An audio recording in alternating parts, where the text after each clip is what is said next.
This is Les Brown. I want to talk to you about fighting for the life that you want. And that's something that we're looking at with admiration with the people in Ukraine. These people are fighting. And it's really like David and Goliath. He had 5 stones, but he only used one. And I think that was the stone of determination, the stone of faith, the stone of perseverance. When you think about where things are there's several things that come up for me here. That we have a similar situation right here in the United States. We're dealing with police departments who, for the most part, they are serving people. They serve and protect the dominant culture, but people of color, they terrorize and murder. It's a whole different thing. And there was something I remember by Claude McKay. Where is that paper? I saw something by Claude McKay, and it reminded me of these powerful words by Claude McKay. It was something that Claude McKay did. He was a poet from Jamaica, went to New York, and it was a piece that Claude McKay did called If We Must Die. I want to find that piece because it speaks to where if you want to have something in life, you got to be willing to go to the line for it. You got to be willing to fight for it. Frederick Douglass said something that I love very much. He said, power concedes nothing without a demand. People that dominate you and that control you, they're not just going to give that up and walk away. No, you got to fight, and you've got to be willing to fight to the death in order to get the things that you want. Give me the Claude McKay piece that we were talking about earlier. And so when you look at where you are, anything that has any value that you want to create in your life, it's something else. Frederick Douglass, he said, we might not get everything we fight for, but everything we get, there will be a fight. So when you think about your life in and out of the pandemic, and that there are forces, white supremacists, that infiltrate the majority of police stations and operations in the country, that we have to be willing to fight for what we want.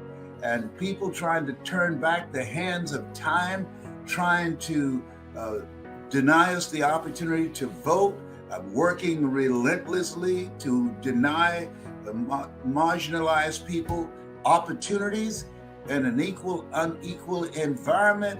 It's a continuous fight.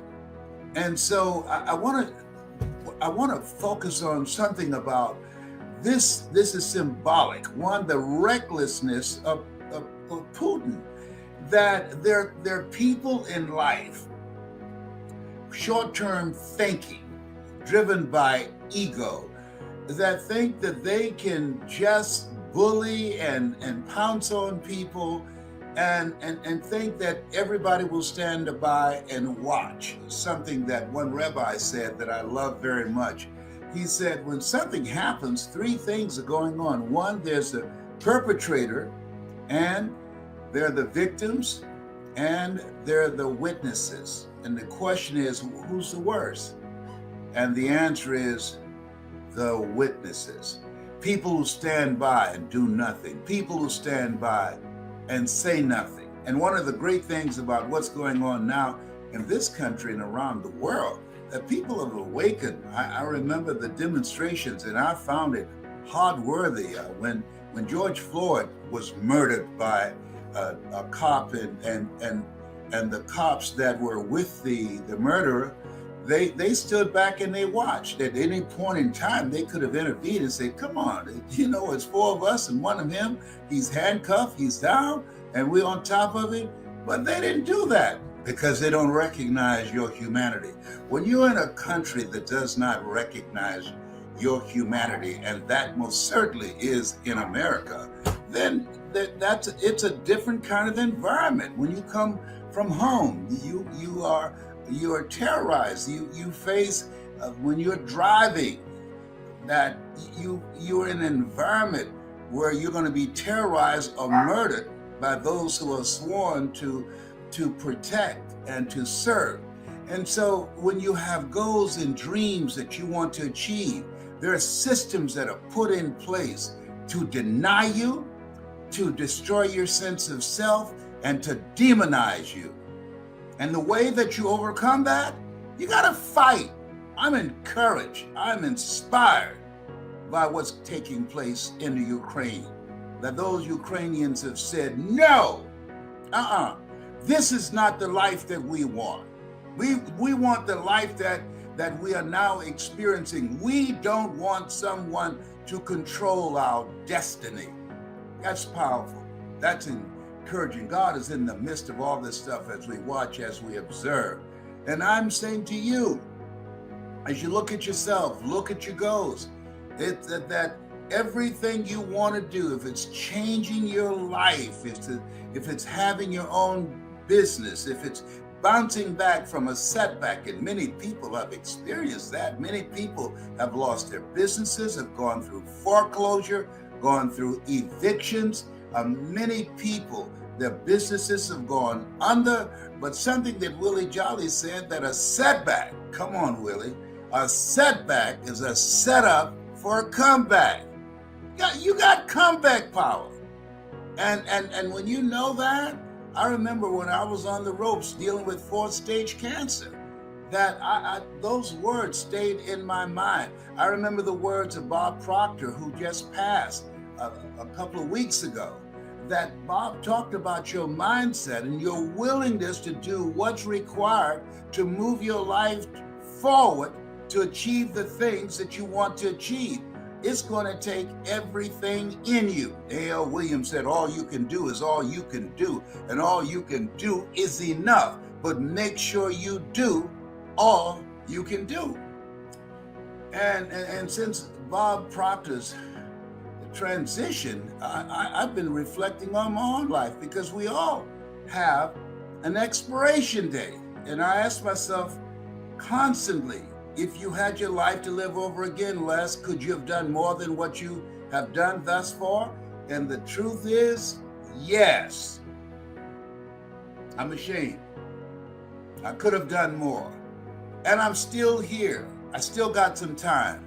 I can still speak. I can still make a difference. Somebody said, why don't you do something other than just speak? To do something where you can have some fun. I said, are you kidding me? I have fun speaking. Are you kidding me? I have a ball changing lives. I want you to think about this. Live your life in the way that you want to live your life. When it's time for me to go, I will still be speaking. Come on, somebody. Well, oh, behave. Yes. And I have a lot of fun. We did some training in Orlando, and I was masked up. I got a plastic mask. I got all kind of masks up here. Let me tell you something. Nobody's hooked up more than me.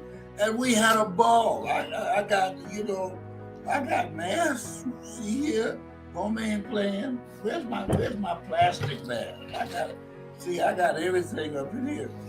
When I came in there, they said, what was that guy's name? I forgot. The Silence of the Lambs.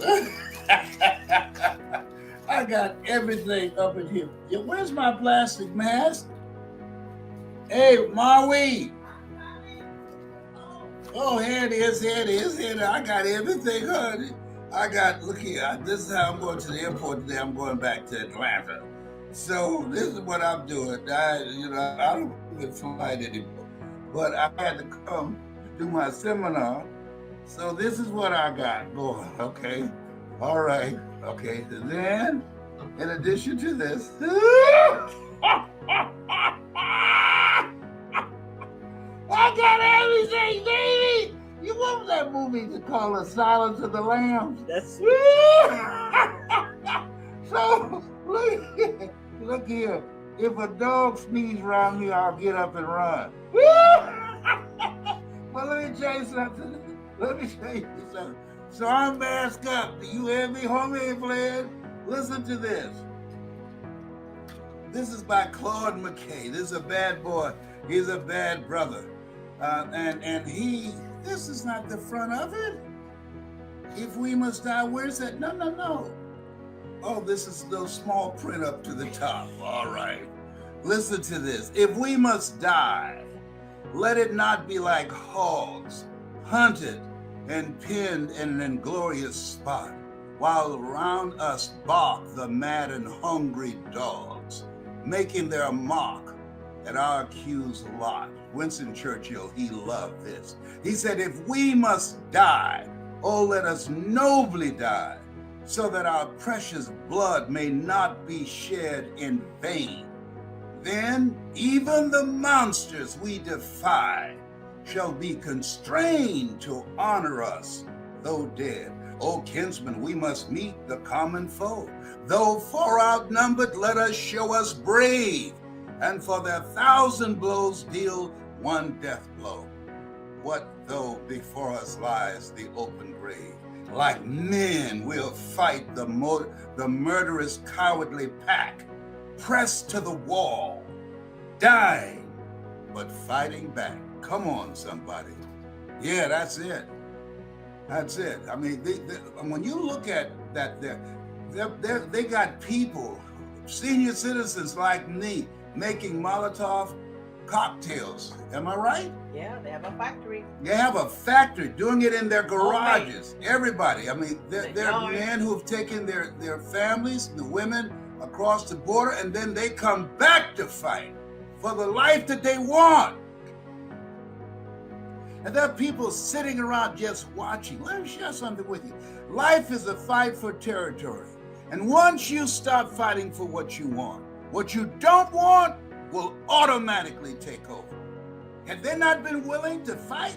And trust me, the people who are watching, they admire them and say, wait a minute, these people are fighting. They're not just letting Putin with his crazy self just come in and take over the country because he wanted to.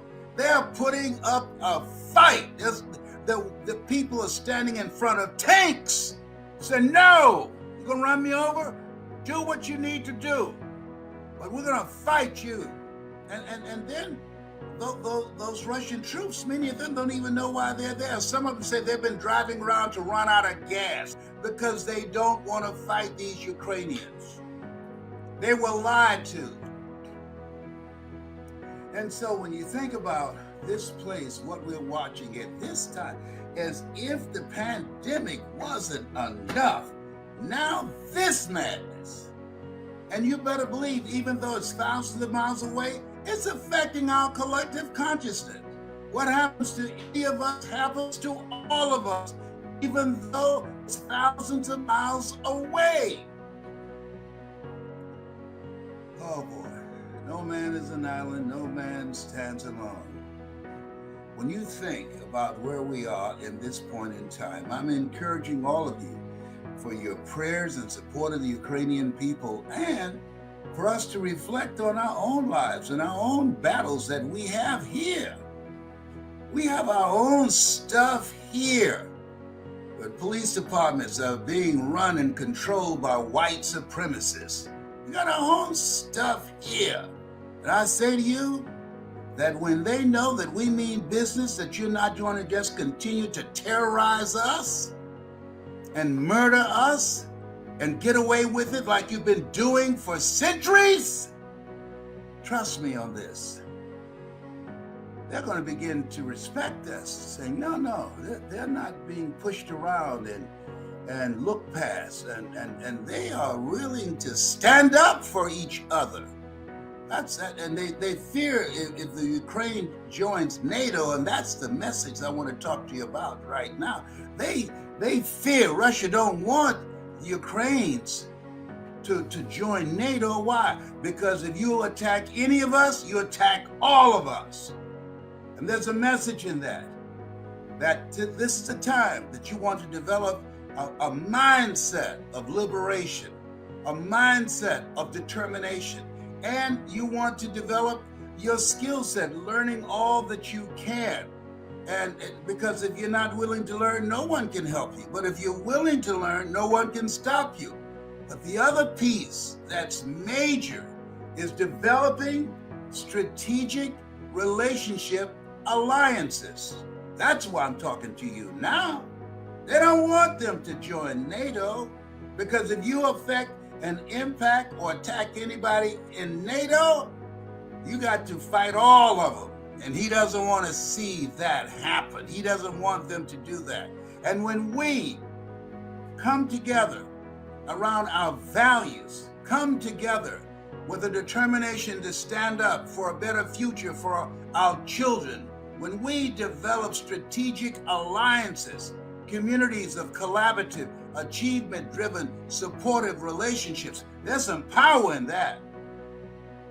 Because you can't make it by yourself in this thing called life. There could always be some battles. There's some evil people in this world. And I don't have to tell you that, you know that. And you have to protect yourself from them. I remember when I was working at WVKO radio station in Columbus, Ohio, and Eddie Saunders, who was the assistant program, no, he was the program director for a long time. And Eddie was the vice general of the radio station. And he used to box, and Eddie was in his 70s and I was in my 20s. And I said, Eddie, I heard you used to box. He said, yes. I said, you know what? I think I'll just run over there and slap you side the head, see what you do. He said, come on. He said, you might run over here, but you will limp back. I said, okay, Eddie. Eddie Sanders said, I ain't scared of you. You run over here, you gonna limp back, young man. You know, young broom sweep clean, but old broom nowhere to go. So this is a historic time. I'm watching this. I'm pulling for the Ukrainians. And you know, the Orange Man and all his munions and these, you know, these spineless people today, they should write a book called Profiles in Cowardice. I remember a book was written called Profiles in Courage. Well, we're living in a time we got politicians talking out both sides of their neck because they're afraid of the Orange Man. And I've said to you, God has not given us a spirit of fear, but a spirit of power and of love and of sound mind. You have something special. You have greatness in you. Look around at the people in your life. Who is it that you need to build a deeper relationship with? And who is it that you need to walk away from those relationships? Why? Because they're not good for you. They bring no value in your life. I'm cleaning house. You hear me? I'm cleaning house because I found myself giving more in a relationship and they brought zero. There are people who are always there when they need you, but when you need them, you can't find them. And you have to ask yourself the question, in these places where we are right now, you got to ask the question, who should I count on? And who should I count out? Who should I count on and who should I count out?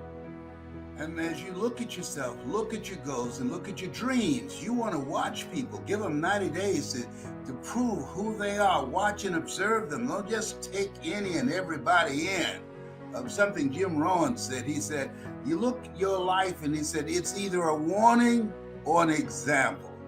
A warning of what not to do or an example of what to do. Even when this is over, Orange Man's boyfriend, Putin, he has now jacked himself up. He's in a corner right now. And he had short thinking and said, you know what? I had no idea what I was doing, what I did then. Now he's thinking about how can I save face? But see, there's some kind of damage that you can do that won't be forgotten. Even if they stop right now, people are not going to forget this. No, he's going to be paying for this until he takes his last breath, and the people who supported him in that. So it's very important. Do unto others as you will have others to do unto you. Go, Ukrainians! Go, go, go! That's what I'm talking about. You have something special. You have greatness in you. That's my story. and I'm sticking to it. Bye for now. I know they gonna win. They will snatch victory from the jaws of defeat. The world is standing with you. Talk about how these people can develop their story, or let them know, because I know that there's a lot of people here, and we have probably 50 different countries around the world that watch this, and a lot of them aren't aware of you yet. Yes. But they need to be, right? They need to know about your products and services and coaching and all that stuff, and we'll talk about that. Your story, what was the defining moment, that turning point for you that set your life on a different course? Well, what set my life on a different course was when my mother became ill. Because I was a state legislator in Columbus, Ohio. I'm adopted. I was born in a poor section of Miami, Florida called Liberty City, an abandoned building on a floor with a twin brother. I'm telling you my story. And when we were 6 weeks of age, we were adopted by Mrs. Mamie Brown. I feel like Abraham Lincoln, who said, "All that I am and all that I hope to be, I owe to my mother." My mother was a domestic worker on Miami Beach. She cooked for families. We ate the food left over from the families that she cooked for. We wore the hand-me-down clothes of the children that Mama kept. And so as a child and goal, a turning point in my life was seeing my mother work so hard. I said, Eric, when I become a man, I'm going to take care of my mother. I want to ask you, is there someone that you want to take care of? Is there someone that you'd like to do something special for? I want you to think about that person right now. Now, what I've done by doing that, I have segued from my story. I have now brought them into the story, and I asked them, is there someone you want to do something special for? They're saying yes. Now that is called an imaginative leap. They leap from my story into their own story and say, yes, I know somebody. I like to do something for my coach, or for my minister, or for my mother, or for my father, or an aunt that raised me, okay? So now they're in the story. Now I will tell them how I went about doing that. So they have an interest. Who are you? What do you have? I have a story on how I bought my mother a home. And why should I care? The reason you should care is that I've been very successful at doing something that you can do too, and I'm going to show you how to do it. So now you create a committed listening in the telling of the story. Or I can say, recently I went to a seminar. A young lady by the name of Pauline Ahi, she came to the seminar. Pauline flew from Hawaii to Los Angeles. I was very inspired as I watched her. And the reason I was inspired, here we were in a room of entrepreneurs, and the person standing in front of the room, Dr. Julie Van Putten, as she was speaking and talking about discovering your power voice, ever so often Pauline would lean forward and she'd pick up a pen with her mouth and she would write with her mouth. Pauline came from Hawaii. Pauline has no arms. Pauline has no legs. She writes with her mouth. Here's a person who decided to become an entrepreneur, who decided to build a business in multi-level marketing. And with no arms and no legs, she's building an organization. And one of the things that really got me, when Dr. Julie Van Putten interviewed Pauline, she asked her, tell me one major obstacle you had in your life. Tell me something that you can think of. And Pauline looked, and she thought, and she said, I can't think of anything. And that grabbed me, because I could have given a whole lot of things, a list of obstacles. And that showed me that L.C. Robinson was right when he said things may happen around you and things may happen to you, but the only things that really count are the things that happen in you. Even though she was born with no arms and no legs, what has happened in her, that she sees herself as an empowered person. She has not decided to become a part of a job, the journey of the broke. She decided to control her own destiny by being involved in multi-level marketing. And what I said as I looked at her, if Pauline can do it, I know I can do it. And I know you can do it. Okay. So there's a How story. many more you got? Keep going. Yeah. So those examples, I mean, Mike Jones out of Philadelphia. I met him. Mike was earning $500 a month on Social Security. He now earns over $35,000 a month, and he does a seminar called How to Earn Over $200,000 a Year with Your Eyes Closed. He's been blind since he was 10. Okay, so all of these examples of what we see, other people's lives, we can use that as a platform to, so whether it's your story or somebody else's story, that's the example story that you're giving. Yes, and people say I don't have success yet. Yes. They're just getting started. I haven't had success. I've been involved for 6 months. I haven't had success. But I can tell this other story, and I can say that's why I'm doing this. Yeah. Dexter Yeager, who was a beer truck driver. And now 50% of Amway volume comes through his organization. Dexter was just an everyday guy who decided that he wanted to live a different life for himself and for his family. And so when we look at people who are the great performers in multi-level marketing, here's what I know that they have in common too. Not only are they great storytellers, but there was a deciding moment. And that moment when they said virtually, I've had it. I've had it. That's when people change. I used to live next door to a lady named Miss Lillian, and Mr. Marvin, every Friday night he would get drunk and beat her. And I saw her years later and said, how's Mr. Marvin doing? She said, I left him. I said, why? She said, I'd had it. I'd had it with Marvin beating on me. That's when people leave jobs and they say, well, where are you going? Away from here. I've had it.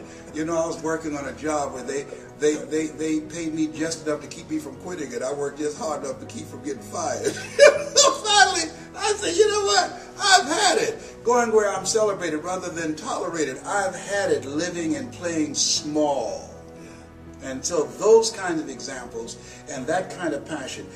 People are not just looking for information. They're looking for personality and passion. They can get information on the internet.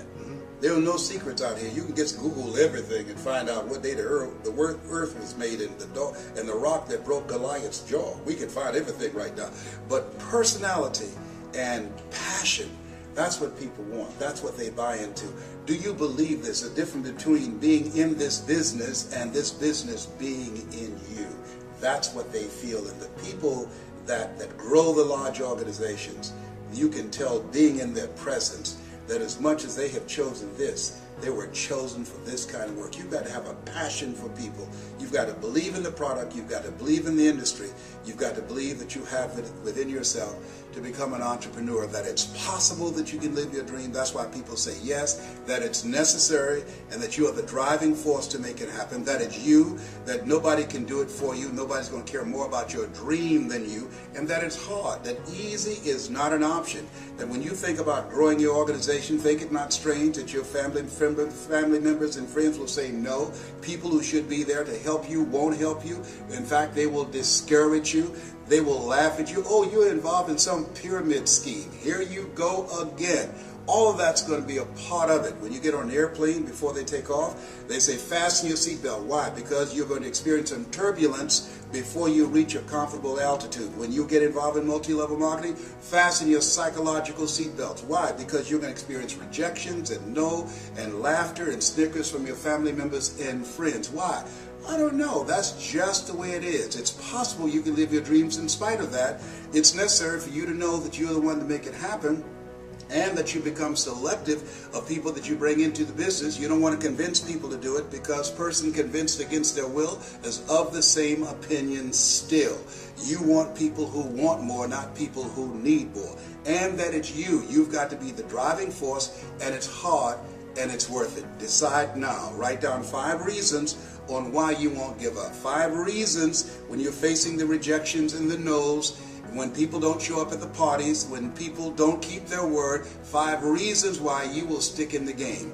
I have a saying, when life knocks you down, try to land on your back, because if you can look up, you can get up. Your reasons will help you get back up again. Nietzsche said, if you know the why for living, you can endure almost anyhow. So it's possible you can build an incredible organization, make a great living for yourself. And it's necessary. If you're casual about your dream, as Bill Bailey said, you will end up a casualty. And it's you, and it's hard, and it's worth it. And once you create that momentum, it's done. Stick a fork in it. It's done. So it's possible. Yes. The second one? Yes, and the reason it's possible, what's possible for one is possible for all. If anybody built an incredible organization, went across the stage and got a check because of their work and their effort, then it's possible that everybody seated there as witnesses can do it. Right.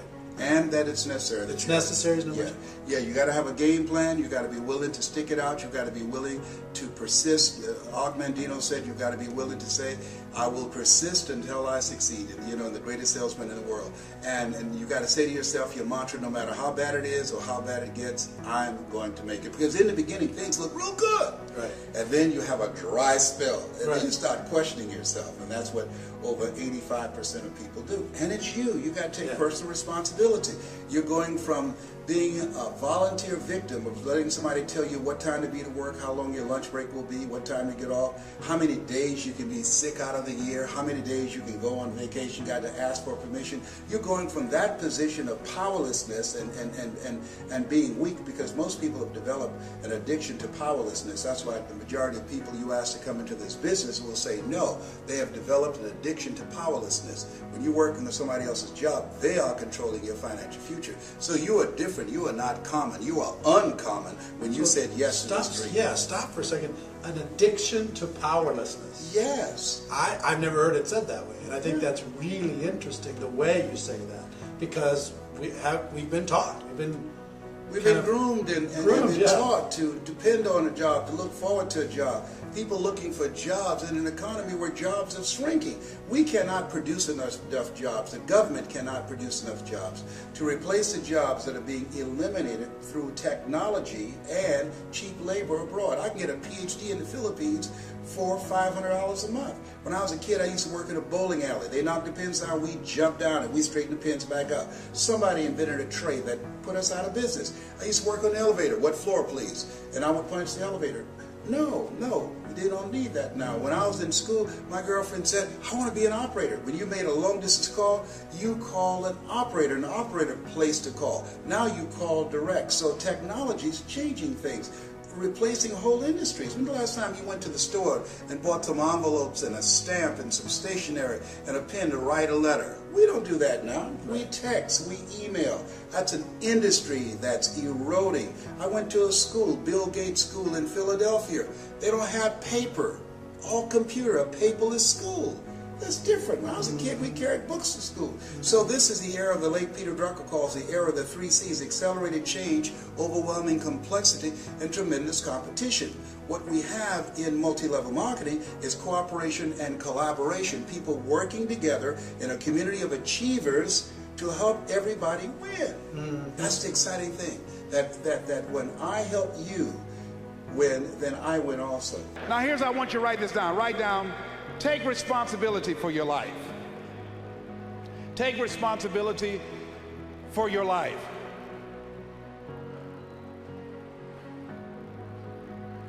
Now that's very important.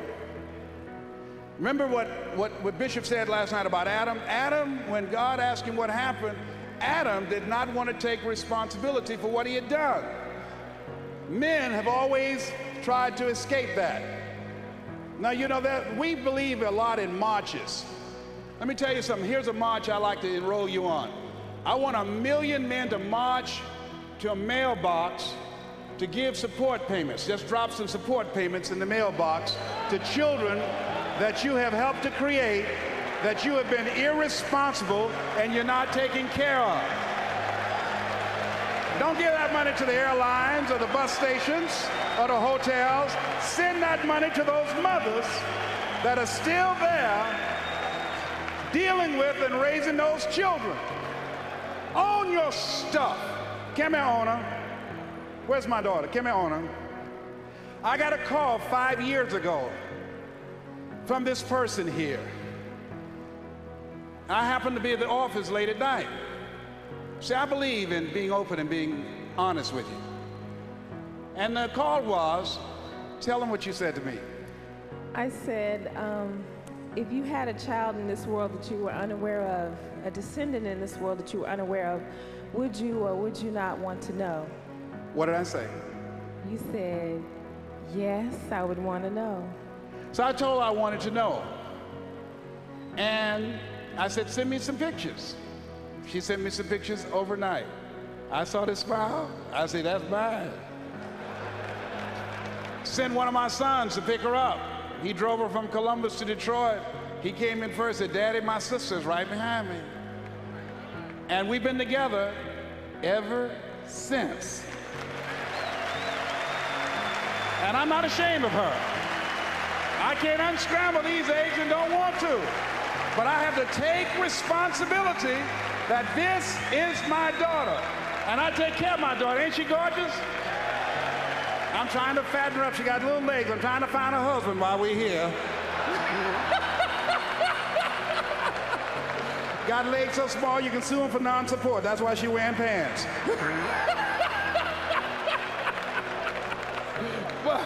Okay, thank you, baby. Give her a round of applause, all right?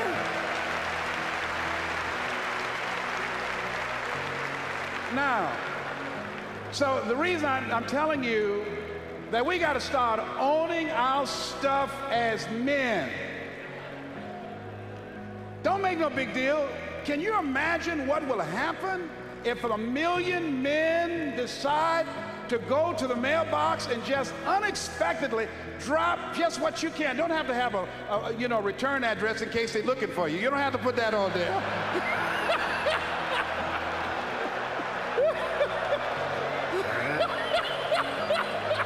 If you real behind, you understand what I'm talking about?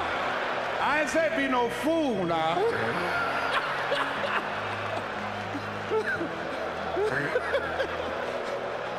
Now, the only reason I can put a return address on this because I have an MBA. Somebody say, oh, I got you. I thought you don't have a college degree. I don't. MBA stands for mega bank account. So anyhow, join me, men. Don't tell me, well, I don't like her. She got an old man, or she don't need my money, or the children don't look like me. I went to court in the fraternity suit with a friend of mine named Ronnie. And he went to the judge. The judge said, why aren't you paying child support? He said, the babies don't look like me. The judge said, well, feed them till they do.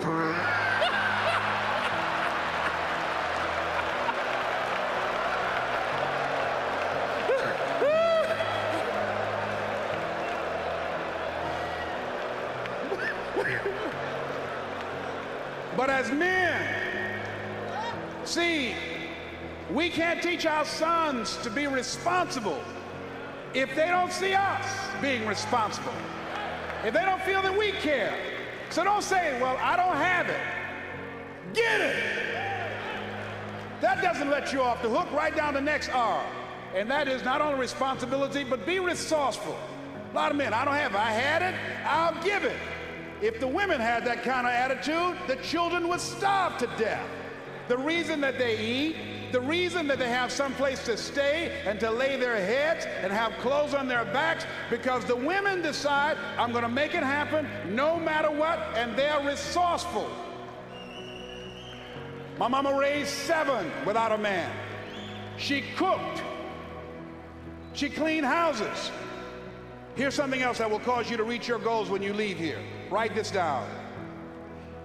Reasons, compelling reasons. While you're here, when you make this covenant with God, when you decide to live like a conqueror, when you decide to become more successful, to create wealth, to be a change agent in your community, what is it that can keep you on the straight and narrow, that will cause you to keep your commitment to your commitment? I used to do door-to-door sales with a man named Sam Axelrod. Sam Axelrod was intrigued by me because when he came to pick me up, he didn't have to blow his horn. I was downstairs waiting for Sam when he came around the corner. And unlike the men that work with him and other young people, when it got dark and Sam blew the horn, everybody ran to the station wagon. And they would do a head count. And they'd say, who's here? So everybody's here except Les. And they'd say, hey, Les, come on. No, I'm not coming, Sam. Why? I haven't sold anything. No one's sold anything, Les. It's a long run from Liberty City to Overtown. You got to pass the 20th Street Sharks and the 14th Street Gang. The jitneys will stop running soon. I can't stop, Sam, until I sell something. See, my reason for going door to door is different than everybody else. Most people out there are trying to make some extra money to party on the weekend, or to buy a new outfit, or a new bicycle.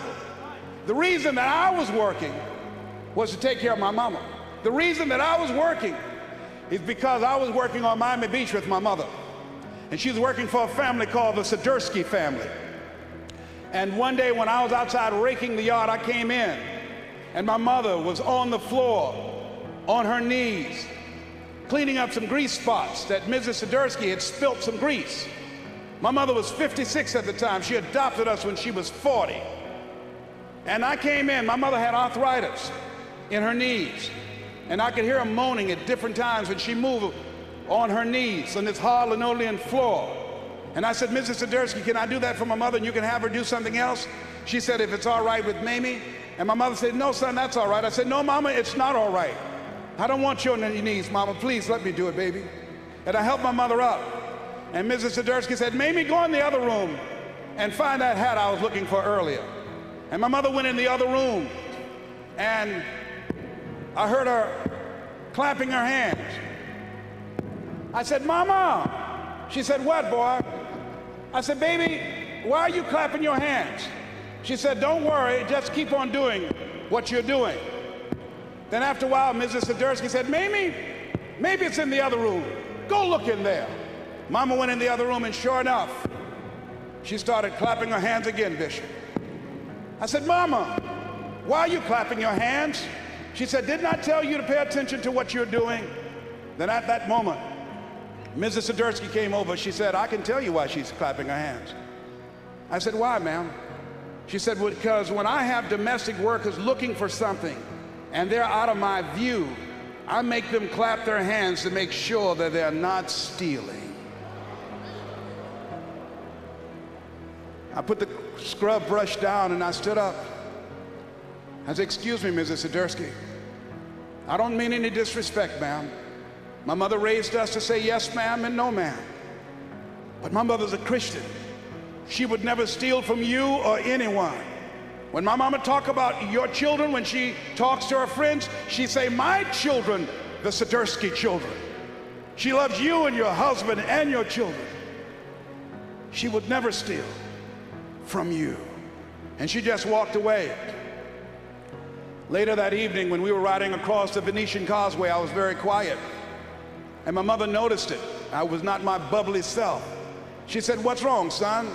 I said, Mama, I wish I was a man. She said, boy, you're 16 years old. You'll be a man soon enough. I said, no, Mama. I want to be a man now, because if I was a man, right now, we would never have to wear somebody else's hand-me-down clothes that their children no longer want. I'll be able to buy clothes for my brothers and sisters and you. If I was a man, we would never have to eat anybody's leftover food that you cooked for, because I'll be able to buy us groceries if I was a man. If I was a man, Mama, no one would ever have you on your knees cleaning up grease that they spill.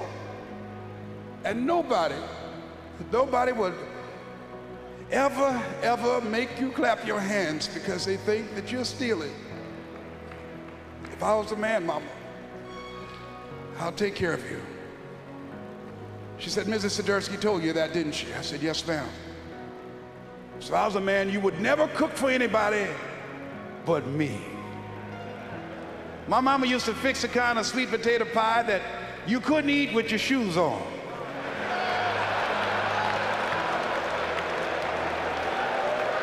You had to take your shoes off so you can wiggle your toes. And when we would go door to door, sometimes as late as 10 o'clock at night, I would knock on the door. Who's there? Would you like to buy a nice working television set? No money down? Boy, are you crazy? Yes, I am crazy. I'm crazy about my mama, and I'm going to take care of her. And I'm going to sell a television set tonight, and it might as well be you.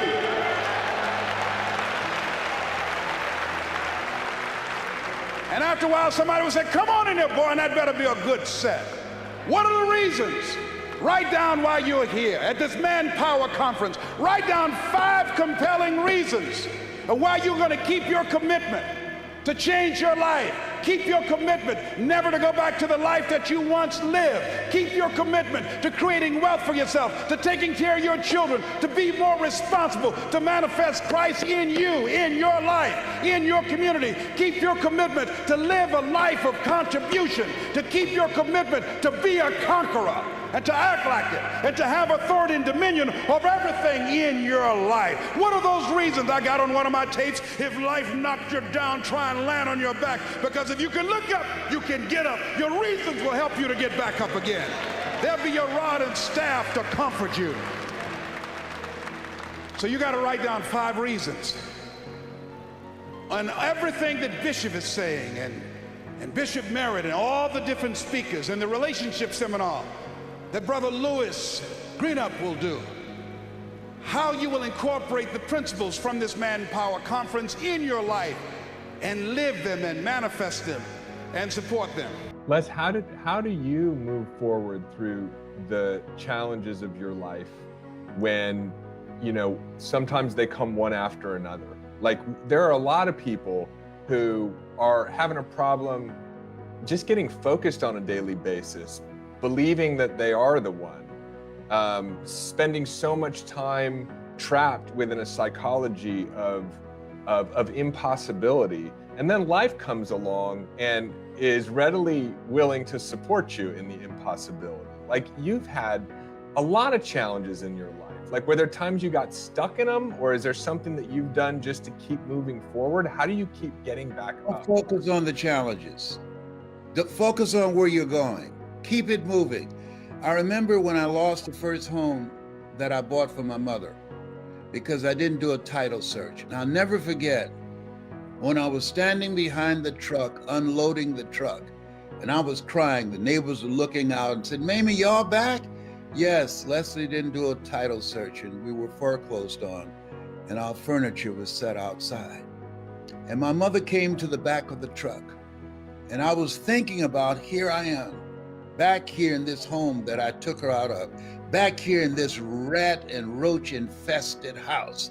And that's all I can think about. And look at people looking at me. This is so humiliating.